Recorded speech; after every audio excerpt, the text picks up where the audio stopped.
En 1865, aux États-Unis d'Amérique, le Congrès ratifie le 13e amendement abolissant définitivement l'esclavage.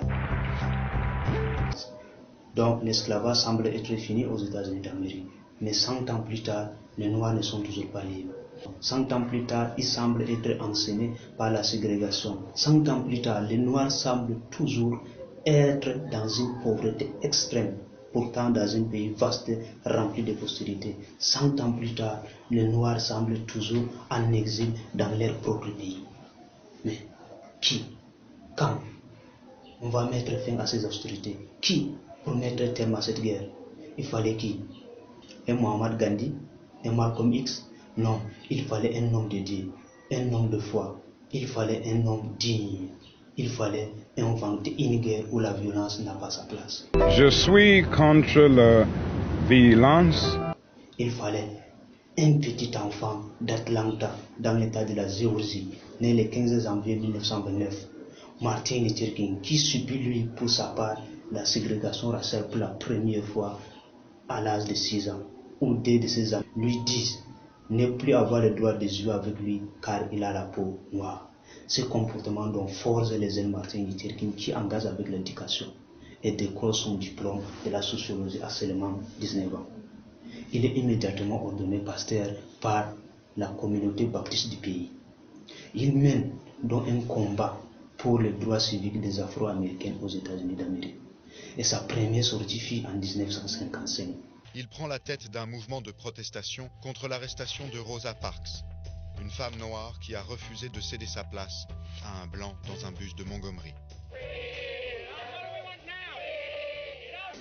Il est inspiré, bien entendu, par les enseignements de Muhammad Gandhi et sa propre foi, sa croyance à Dieu. Martin Luther King impose donc une guerre non violente. Une guerre où la violence n'a pas sa place. Martin Luther King opte pour la désobéissance civile. La désobéissance civile.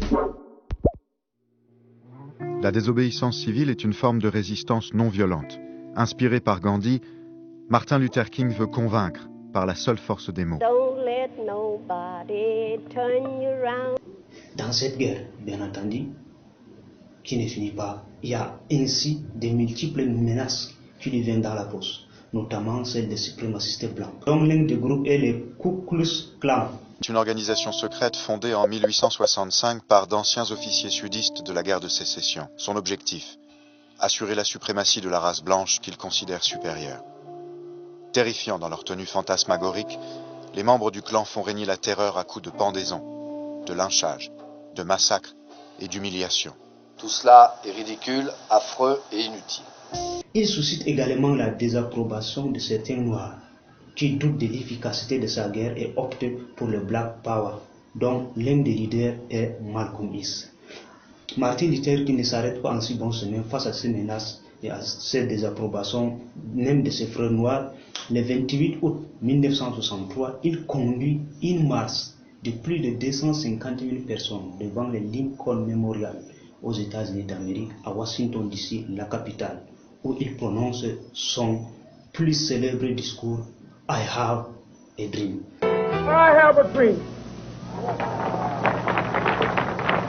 My poor little children one day live in a nation where they will not be judged by the color of their skin, but by the content of their character. I have a dream today. Un an plus tard, après son discours I have a dream, il reçoit le prix Nobel de la paix à seulement 35 ans, un record jamais encore atteint. I accept the Nobel Prize for Peace at a moment when 22 million Negroes of the United States are engaged in a creative battle to end the long night of racial injustice. Et alors, le 3 avril 1968, il se rend à Memphis pour soutenir les éboueurs afro-américains dans leur grève. Et il prononce également son deuxième discours, « J'ai vu la terre promise ». And I've seen the promised land. I may not get there with you, but I want you to know tonight that we as a people people will get to the promised land. Aucun homme, aucune illusion, aucun découragement n'arrêtera ce mouvement. Nous nous y opposerons, car nous savons que cet obscurantisme tue le meilleur en nous et les meilleurs d'entre nous. Que ce soit Jimmy Lee Jackson ou James Reeb, ou ces 4 fillettes innocentes, abattues avant même d'avoir vécu. Son combat est atteint. Il a atteint l'apogée de son œuvre. Le lendemain matin, devant le balcon de son hôtel, il reçoit une balle dans la tête venant d'un tireur d'élite nommé James L. Ray, supposé un fugitif de la prison, qui prend la fuite et est arrêté 2 mois plus tard à Londres, qui avoue le meurtre de Martin Luther King, est condamné à 99 ans de prison, pour ne pas dire la perpétuité.